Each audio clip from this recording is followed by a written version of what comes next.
یہ جو ہارون الرشید بادشاہ تھا اس کی بہت ساری باندیوں کے اندر ایک باندی ایسی تھی جو بالکل سیاہ فام، بالکل کالی کلوٹھی بادشاہ، لیکن اسی سے محبت کرتا تھا۔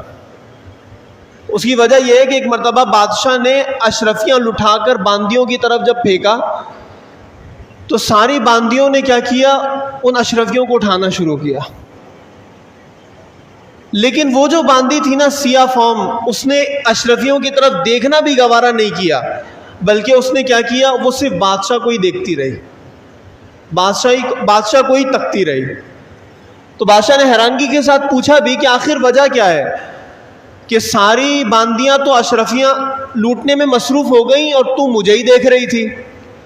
تو اس باندی نے کیا جواب دیا، اس نے کہا کہ یہ باندیاں اشرفیوں سے محبت کرتی تھیں تو اشرفیوں کی طرف بھاگنے لگی، اور میں آپ سے محبت کرتی ہوں، ان اشرفیوں کے مالک سے محبت کرتی ہوں، یہی وجہ ہے کہ میں کسی اور طرف متوجہ نہیں ہوئی، میں آپ کی طرف ہی متوجہ رہی۔ تو بادشاہ کو یہ بات اتنی پسند آئی کہ بادشاہ نے پھر اس کو اپنے خاص لوگوں میں شامل فرما لیا۔ تو پھر دنیا تو دنیا ہے، لوگ تانا دینے لگ گئے کہ ہارون الرشید نے کالی کلوٹھی باندی کو جو ہے وہ اپنے مقربین میں شامل کر لیا، وہ اس پر جو ہے وہ عاشق ہو گیا۔ خلیفہ ہارون الرشید نے کہا کہ اگر تمہیں معلوم ہو جائے نا کہ یہ کیا ہے تو تمہیں بھی اس سے محبت ہو جائے۔ خلیفہ ہارون الرشید نے سارے بادشاہوں کو لکھا کہ ایک دن میرے دربار میں آ جاؤ، ایک دن میرے دربار میں آ جاؤ۔ تو سارے قرب و جوار کے بادشاہ جو ہے وہ خلیفہ ہارون الرشید کے دربار میں حاضر ہو گئے۔ جب سب حاضر ہو گئے تو بادشاہ نے یاقوت سے بنے ہوئے پیالے جو بڑے قیمتی ہوتے ہیں، یاقوت سے بنے ہوئے پیالے جو ہے وہ بادشاہ نے کیا کیا، ان ہر ایک باندی کو دے دیا۔ اب ہر ایک باندی کے پاس ایک قیمتی برتن پیالہ، تو بادشاہ نے ایک حکم دیا کہ ان پیالوں کو توڑ دو، پھینک دو۔ اب وہ باندیاں پریشان کہ اتنا قیمتی پیالہ ہے کیسے پھینک دیں۔ اس کالی سیاہ فام جو باندی تھی نا، اس نے اٹھا کر فوراً اس پیالے کو پھینک دیا، توڑ دیا۔ اس کے بعد بادشاہ نے لوگوں کے سامنے پوچھا کہ تو یہ بتا کہ ان باندیوں نے جب نہیں پھینکا تو نے کیوں پھینکا؟ اب وہ سیاہ فام باندی کیا کہتی ہے، وہ کہنے لگی کہ جس وقت آپ نے یہ کہا نا کہ اس کو پھینک دو تو فوراً میرے ذہن میں یہ خیال آیا کہ یہ تو ایک خزانہ ہے، قیمتی ہے، اگر میں اس کو توڑ دوں تو بادشاہ کے خزانے کے اندر کمی آئے گی، بادشاہ کے مال کا نقصان ہوگا، لیکن اگر میں اس کو نہ توڑوں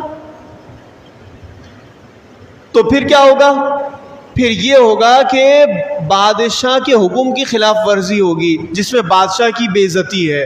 تو میرے نزدیک مال سے زیادہ بادشاہ کی عزت زیادہ عزیز ہے، تو میں نے اس مال کو قربان کر دیا لیکن بادشاہ کے حکم کی نافرمانی نہیں کی۔ وہ بادشاہ بڑا اور حیران ہوا، اس نے کہا کہ واقعی یہ بڑی ذہین ہے۔ پھر اس نے کہا کہ اگر میں اس کو توڑ دوں تو زیادہ سے زیادہ لوگ مجھے کیا بولیں گے کہ یہ پاگل ہے، میں زیادہ سے زیادہ مجھے لوگ پاگل کہیں گے، اور جب میں نے اس کو توڑ دیا تو میں پاگل کہلائی، اگر میں نہ توڑتی تو نافرمان کہلاتی۔ تو میرے نزدیک نافرمانی کا لیبل زیادہ بھیانک ہے، اس وجہ سے میں نے پاگل ہونے کا لیبل تو لگا لیا لیکن نافرمان ہونے کا لیبل نہیں لگایا۔ اب دیکھیں ہمارے بزرگوں نے کہا کہ بس انسان کو اگر یہ واقعہ سمجھ میں آ جائے تو ہم سب اللہ تبارک و تعالیٰ کے بندے ہیں، اور یہ دنیا میں آپ کو جتنی بھی چیزیں نظر آ رہی ہیں یہ سب اللہ کی پیدا کردہ وہ چیز ہے، اللہ کی دی ہوئی ایک چیز ہے، اللہ کی نعمتوں میں سے ایک نعمت ہے۔ بھائی انسان ان کا دیوانہ ہو جائے، ان سے محبت کرنے لگ جائے اور مالک حقیقی کو چھوڑ دے تو یہ عقل مندی نہیں ہے، یہ عقل مندی نہیں ہے۔ عقل مندی یہ ہے کہ انسان اللہ سے محبت کرنے لگ جائے، اللہ یہ چیزیں آپ کو خود بخود عطا فرما دے گا۔ جس طرح کہ اس باندی نے کیا کہ جب اس نے یہ کام کیا نا تو بادشاہ کے سامنے ہارون الرشید نے کہا اب تمہیں معلوم ہو گیا کہ میں نے اس کو خاص وزارت سے یا مقام خاص میں کیوں رکھا ہے؟ تو سب نے کہا کہ واقعی تو نے اس کو صحیح طور پہ چن لیا ہے۔ اب بادشاہ نے اس کو پہلے سے زیادہ عطا فرمانا شروع کر دیا. حضرت ابراہیم